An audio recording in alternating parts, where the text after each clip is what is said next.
My name is Richard Hayes. I am 68 years old, and last week my own daughter told me I was not important enough to be at her wedding.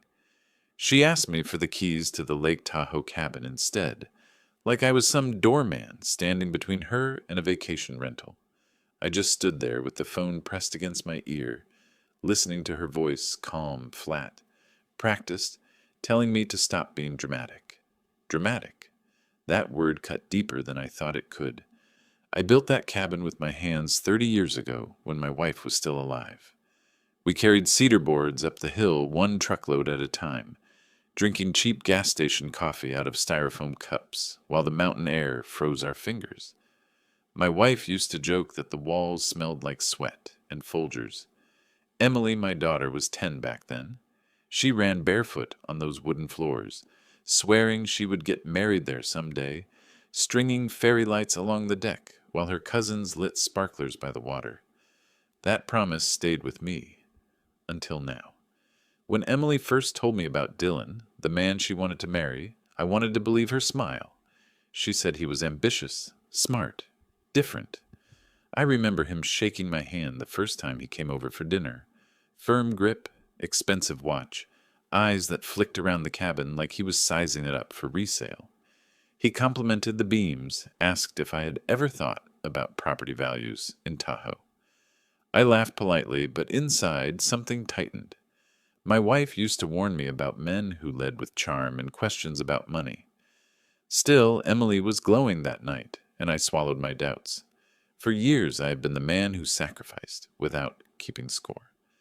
I worked 30 years as a union electrician in Denver, pulling night shifts in freezing warehouses so Emily could have braces, cheer uniforms, and a shot at college without loans crushing her. After my wife passed, I poured everything into Emily.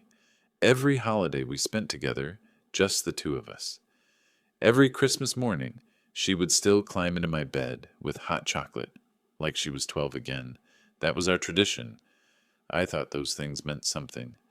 But little by little, Dylan slipped in between us. Our calls turned short, then rare. She stopped coming up for Thanksgiving. Said Dylan's parents had their own traditions. When I finally asked why, she said, "Dad, Dylan thinks I should prioritize my marriage." He is right. That is what healthy couples do. I did not argue. She is 29, successful in her own right, and I told myself maybe I was just holding on too tight. Then the engagement came. I did not hear it from her. I saw it on Facebook, a photo of her left hand with a diamond big enough to blind the Colorado sun, captioned, "He asked." I said yes. 60 comments from friends, none of them wondering where her father was. I stared at that photo for 10 minutes, the coffee in my cup going cold. When I called her, she gushed for 20 minutes about the proposal, about Dylan surprising her at some rooftop restaurant in Boston. She said his parents already started planning an engagement party. When I asked when it was, she hesitated. It is really just for Dylan's side of the family. His mother has ideas. That pause told me everything. It was not just about traditions. It was about exclusion.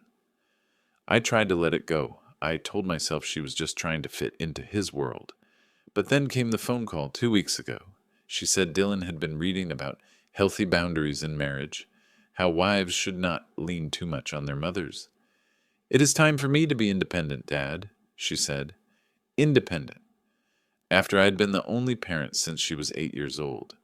Dylan told her spending Christmas with me was too dependent. That was the first time I realized he was not just marrying my daughter. He was erasing me. The worst part was when she brought up the cabin. That place had been in our family for decades, the one constant in all our summers. Emily's voice softened, almost apologetic. "Dylan thinks it is complicated, Dad. He feels like it will never be ours as long as it is yours. Maybe we should just have our own place?" She said it so gently, like she was doing me a favor by letting me know Dylan did not want to set foot in a house that carried my name. That night, I sat in my truck outside a Walmart parking lot, staring at my phone. My knuckles were white around the steering wheel. I opened my email, and there it was. an email from a law firm I did not recognize, asking for clarification about transferring deed rights on the Tahoe property. It had my address, my parcel number, everything. Dylan's name was in the 200th line. I froze. He was not just suggesting. He had already started the paperwork. For a long while, I just sat there, engine idling, the heater humming against the cold Colorado night. People walked past with grocery bags, kids laughing, couples arguing over which car to load first. Normal life swirled outside my window, while my own life narrowed into a single sharp point of betrayal. That was when I knew this was not just about family drift. This was a pattern. Dylan had not just pulled my daughter away from me. He was planning to take everything I had left. And I realized something else as I stared at that email glowing on my cracked phone screen. He had underestimated me. Because if Dylan Carter thought I was just an old man clinging to memories, he had no idea what I was capable of when someone tried to erase my family name. I did not sleep much the night I saw Dylan's name copied on that law firm email.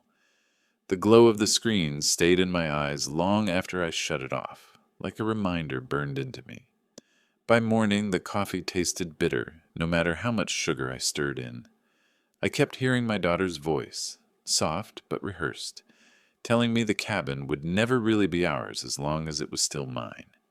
That word, ours, rolled around my head all morning until I finally grabbed my jacket, climbed into my old Ford, and drove straight to Reno. I have a buddy there, Frank, who used to work as a private investigator before his knees gave out. We did union jobs together in the 90s, back when climbing scaffolding in a snowstorm was just another Tuesday. Frank owed me a favor, and I cashed it in. Sitting in the back booth of a diner off I-80, I slid the email across the table. Frank adjusted his glasses, squinted at Dylan's name, and whistled low. "You want me to dig?" he asked. "Dig deep," I said. 2 days later, my phone buzzed while I was wiring a neighbor's porch light. Frank's voice was steady, but the details hit me like a jolt of current. Dylan had been engaged before, twice. First in Montana, to a woman whose family owned a cattle ranch worth millions. That engagement ended abruptly when her brothers discovered Dylan had been poking around the ranch's financial records. Then in Arizona, to a woman whose family ran a chain of car washes. Same story. Quick engagement, sudden isolation from her parents, then whispers about missing money before the wedding was quietly called off. When Frank finished, I just stood there staring at the tangle of wires in my hands. It all lined up too neatly with what was happening to Emily. He had a type. Smart women with family money, with assets he could circle like a vulture. That night, I called Emily. My finger hovered over her name for a long time, but when she answered, all I heard was Dylan's voice in the background, low and sharp. She sounded nervous, distracted. "Dad, can we talk another time? Dylan and I are with friends." I wanted to shout the truth at her, but something in me held back. If I came at her angry, she would only hear Dylan's version of me, the overbearing father who couldn't let go. So I swallowed it. "Of course, sweetheart, another time." My voice sounded steadier than I felt, but I wasn't going to sit idle. The first move I made was small, almost petty, but it was mine. I drove up to Tahoe that weekend, parked by the cabin, and walked the perimeter like I had 1,000 times before. Snow crunched under my boots. The lake was frozen silver under the winter sun. I checked the locks, replaced the batteries in the smoke detectors, and tucked a new trail camera under the eaves. If Dylan thought he was walking into this place unnoticed, he had another thing coming. The second move was bolder. I drove into Carson City and pulled property records on the cabin. The woman at the county clerk's office recognized my name instantly. "Hayes Cabin? Beautiful spot. Still in your name clear as day." She handed me a stamped copy, and I folded it neatly into my jacket pocket. That paper felt heavier than it should, like armor.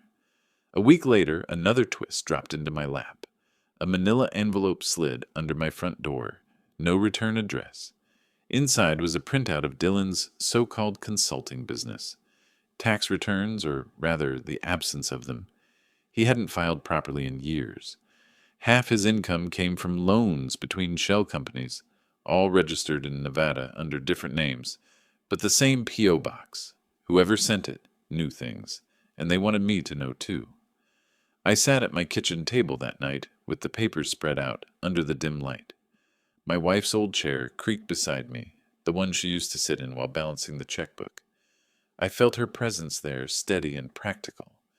I whispered out loud, "He's not taking this from us." The hardest part was keeping my mouth shut around Emily. She called one evening just to tell me Dylan wanted to honeymoon at the cabin. She said it like it was a normal request, like asking to borrow my truck. I gripped the phone so tight my knuckles popped. "Of course," I told her. "I will make sure everything is ready." My voice sounded calm, but inside something darker was taking root. That weekend I loaded up my truck with tools, drove back to the cabin, and spent the whole day there. I tightened boards, patched shingles, even replaced the old lock on the front door with a smart lock connected to my phone. While I worked, I thought about Dylan walking in, thinking he owned the place. I thought about Emily's childhood laughter echoing in those walls. By sundown, I knew this was not just about property anymore. This was about dignity, about not letting someone erase decades of sweat and memory. When I finally sat down on the porch steps, the lake glowing orange under the setting sun, my phone buzzed again. This time it wasn't Emily. It was a number I didn't recognize. A voice on the other end said, "If you want more proof about Dylan, meet me tomorrow at the Silver Spur Bar in Reno. Noon sharp. Don't bring anyone." Then the line went dead. I sat there in the freezing dusk, the phone heavy in my hand, my breath turning to steam in the air. Someone out there wanted me to know the rest of Dylan's story, and for the first time since this all began, I felt a flicker of something I had not felt in years. Anticipation. I drove to Reno the next day with a knot in my stomach that not even strong black coffee could loosen. The Silver Spur sat on the edge of town, one of those dim bars where neon beer signs buzz even in daylight. I pushed through the door right at noon. The smell of fried onions and stale whiskey thick in the air. A man was already sitting in the back booth, a ball cap pulled low, a folder on the table in front of him. He didn't bother with small talk.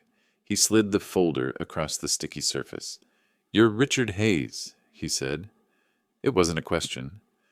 I opened the folder and found copies of bank statements, wire transfers, even screenshots of messages.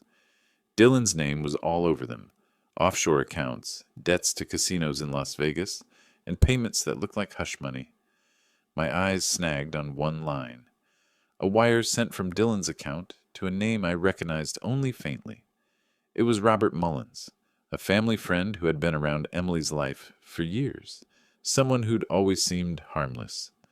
I looked up sharply, but the man in the cap just nodded, like he knew what I was seeing. It felt like the ground shifted under me. Dylan wasn't just chasing money. He was paying off people, keeping old sins buried. And one of those people had been sitting in my living room more than once, eating my chili, laughing at my stories, all while cashing checks from the man trying to gut my family. I left the bar with the folder pressed against my chest like a shield. The February wind cut through my jacket as I walked to the truck. My hands shook on the steering wheel, not from the cold, but from rage. I drove without thinking, following I-80 back toward Tahoe, the mountains rising gray and white in the distance. That night I spread the papers across my kitchen table, same way I used to spread out electrical schematics when I was younger. My wife's chair creaked beside me. I could almost hear her voice, calm and steady, telling me not to act rash, but every page screamed betrayal. Dylan wasn't just a predator circling Emily. He had already dug claws into people around us. The next morning, I made a choice. I drove to the county clerk's office again, the same woman at the counter recognizing me instantly. I requested copies of every inquiry made about the Tahoe cabin in the past year. She raised an eyebrow, but printed them. Right there in black and white, I saw Dylan's lawyer had already requested preliminary paperwork for a potential transfer. Even though he had no legal right, he was laying groundwork. The kind of move you make when you're certain the other person will fold. I walked out of that office with the papers rolled in my fists so tight they were damp with sweat. This wasn't just about money anymore. This was about dignity. Dylan was treating me like a broken old man too tired to fight. That evening, Emily called.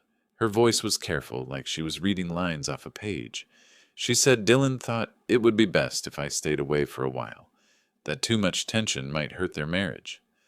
I asked her point blank if Dylan had talked about the cabin. She paused too long before answering. He just thinks we need spaces that are truly ours, Dad. My chest tightened. The way she said we and ours, like the years she and I spent there, meant nothing. I wanted to scream the truth into the phone, but instead I swallowed it. Again. I understand, I told her. I want you happy. My voice broke on the last word, and I hung up before she could hear. But I wasn't going to sit quiet. That weekend I drove back to the cabin with my toolkit and my new smart lock system. Snow was piled against the deck, my breath coming in clouds as I worked. Every strike of the hammer felt like driving a nail into Dylan's plans. When I finished, I stepped back and looked at the little cedar house my wife and I built. Its roof lined with ice, the lake behind it frozen in silence. For the first time in weeks, I felt a small measure of control return. Then came the twist I didn't expect. Monday morning, an envelope was waiting in my mailbox. No return address, just my name in block letters. Inside was a single photograph. Emily and Dylan standing outside a realtor's office in Boston, shaking hands with an agent. Behind them, the window display showed lakefront properties. My stomach dropped. Dylan wasn't just trying to take what I had. He was preparing Emily for life without me entirely. I stood there on my porch, snow melting in my boots, the photo trembling in my hand. Someone out there wanted me to see this, wanted me to know Dylan's moves before Emily even did. It meant one thing. Dylan wasn't as untouchable as he thought. He had enemies of his own, and at least one of them was willing to feed me the rope to hang him with. I looked out across the quiet street, neighbors scraping ice off their windshields, life moving on as if nothing had changed. But everything had changed. The folder on my kitchen table, the county records in my jacket, the photo now burning in my hand. They weren't just evidence, they were ammunition. And as I stared at Emily's smiling face, frozen in that picture, a thought hit me hard enough to make me sit down. Maybe she wasn't smiling for love. Maybe she was smiling because she didn't know. Yet she was being sold a future that was never hers. That realization shook me more than anything else, because if I didn't act soon, she would find out the hard way. And the next time, there might not be a way to pull her back. ChatGPT said, I kept that photograph of Emily and Dylan outside the realtor's office, tucked inside the folder with the rest of the evidence. Every time I opened it, the smile on her face felt like a knife twist, not because she looked happy, but because I could see she had no idea what she was standing in. She thought she was starting her life. I knew she was being sold. The anger in me had cooled into something sharper. I stopped pacing the house, stopped slamming cabinets. Instead, I planned. If Dylan thought he was clever with his offshore accounts and fake consulting business, he hadn't met someone like me yet. I may not have a degree in finance, but I spent 30 years studying blueprints. Once you understand how the pieces fit, you can see where the structure is weakest. The first move came almost by accident. I was at the post office in Tahoe City, and a clerk I've known for years slipped me a quiet hint. Dylan had been receiving certified mail there under a business name I didn't recognize. I filed that away, then drove straight to my buddy Frank. He ran the name through his channels, and what came back had me gripping the edge of the table. The so-called business was nothing more than a shell corporation, with Emily listed as an executive partner. Dylan had already tied her name to his dirty paperwork without her knowledge. That was the first twist. He wasn't just planning to take the cabin from me. He was planning to bury Emily in his schemes so that when everything collapsed, she would be left holding the bag. I knew I couldn't just tell her. She was still under his spell, still repeating his lines about boundaries and independence. If I came to her empty-handed, she'd see me as the bitter old man Dylan had painted me to be. I needed proof she couldn't ignore. So I put together my own wedding gift. Not a blender or a check and a card. I took the bank statements Frank dug up, the property records I pulled from Carson City, and the photograph of Dylan outside the realtor's office. I placed them neatly inside a leather portfolio, the kind I once used to carry job bids when I was still running wire on big contracts. On the front page, I wrote one line in black ink. Every new husband should know what kind of family he's marrying into. The next Friday, I drove to Boston and left the package outside their apartment door, tied with a white bow. By the time I got back to my hotel, my phone was buzzing. Dylan's voice came through the line like an animal cornered. "What the hell is this, you crazy old man? You think you can come into my marriage and ruin it?" I let him rant, his words spilling out so fast he tripped over them. In the background, I could hear Emily crying. When he finally stopped to breathe, I said quietly, "I take it you opened your gift." That shut him up. The second twist came later that night. Emily called me from a number I didn't recognize. Her voice was shaky, but there was steel underneath. "Dad, I went through everything you sent. Tell me it's not true." I told her I didn't deal in lies, only in facts. There was silence for a long moment. Then she whispered, "He swore those accounts were from consulting fees. He swore he was building a future for us." I told her futures don't get built on fraud. Futures get built with sweat, sacrifice, and honesty. The way I built that cabin board by board. She hung up before I could say more. 2 days passed without a word. Then on Sunday morning, I opened my front door to find Emily sitting on my porch steps, hair unwashed, eyes red from crying. She didn't say hello. She just looked up at me and said, "Tell me everything." I made coffee and we sat at the kitchen table, the same table where she used to spread her homework out as a kid. I laid the papers in front of her one by one. The Montana fiancé, the Arizona fiancé, the offshore accounts, the shell corporation with her name already tied to it. Each page was another stone added to the weight pressing down on her chest. She didn't cry this time. She just stared, her jaw tightening, the kind of expression I hadn't seen since she was a teenager, standing up to bullies in the schoolyard. When I finished, she slid the photograph of her and Dylan across the table. "He told me this was about finding us a forever home. He lied to my face." I didn't answer. She already knew. Then she did something that nearly broke me. She reached across the table and took my hand. "I'm going to destroy him," she said. Her voice was steady, not the voice of my little girl, but of a woman who finally saw the truth. That moment should have felt like victory. Instead, it felt like standing at the edge of a cliff, because I knew what came next wasn't just about Dylan. It was about Emily deciding what kind of person she was going to be after seeing how easily love could turn into betrayal. And as if the universe wanted to remind me nothing comes easy, my phone buzzed right then. A message popped up from an unknown number. It was a single line, no greeting, no signature. "Back off, or she goes down with me." Emily saw it too. She lifted her eyes from the screen and whispered, "Dad, what does that mean?" I didn't have an answer, but I knew one thing. Dylan wasn't done fighting, and neither was I. The night after Emily gripped my hand and swore she was going to destroy Dylan, I barely slept. Every time I closed my eyes, I saw that message on my phone. "Back off, or she goes down with me."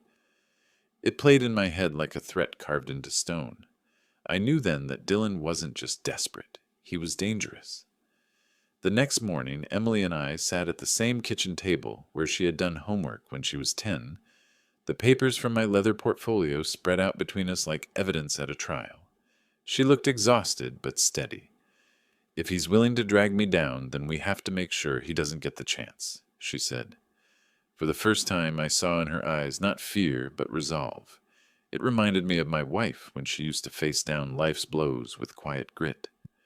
That afternoon, we drove into town and met with Patricia Winters, an estate attorney who had handled cases for old union buddies of mine. She flipped through the folder, her eyes narrowing at Dillon's shell corporations, the bank transfers, and Emily's name already tied to fraudulent paperwork. She looked up and said plainly, "If this goes to court, he's not just looking at fraud. He's looking at prison time." Emily flinched at the word, but then she nodded. "Then that's where he belongs."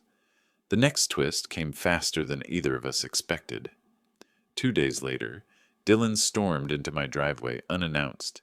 His polished shoes crunched against the gravel, his voice rising before he even reached my porch. "You think you can turn her against me?" he shouted. His face was red, his expensive coat hanging open in the cold February wind. I stepped outside and closed the door behind me so Emily wouldn't have to hear. I kept my voice calm. "You turned her against yourself." That only set him off more. He pulled a manila envelope from under his arm and tried to shove it into my chest. "Sign over the cabin, or I swear you'll regret it." I didn't even look at the papers. I dropped them right there in the snow. My silence rattled him more than any words could. He cursed under his breath, grabbed the envelope back, and sped off in his car, tires spitting gravel. What he didn't know was that Emily had recorded the whole exchange from inside the house. Clear as day, his threats were caught on her phone. The same night, Patricia forwarded the recording to the Nevada state investigator, who had already been looking into Dillon's finances. That was the final nail. The last twist came a week later in a courtroom in Carson City. Dillon sat across the aisle in a suit that probably cost more than my truck, but his charm was gone. The judge listened to the recordings, the paper trail, the testimony from his past fiancés that Frank had tracked down. When the verdict came, it landed like a hammer. Guilty on multiple counts of fraud and attempted coercion. 12 years in federal prison. Assets seized. Shell corporations dissolved. I sat there gripping Emily's hand, both of us silent as the bailiffs led him away. For the first time in years, I felt my shoulders ease. Not because I won, but because she finally saw the truth with her own eyes, and stood beside me instead of against me.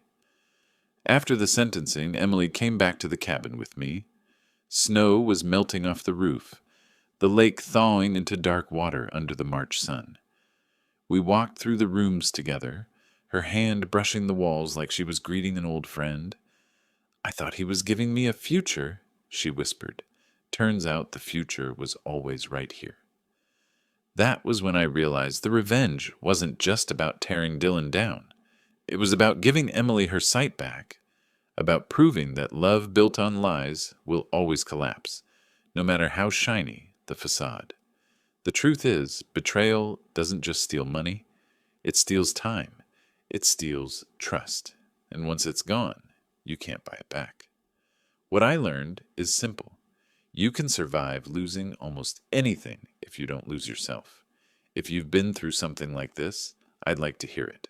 Share your story in the comments, because there's power in saying it out loud. And if my story meant something to you, stick around for the next one.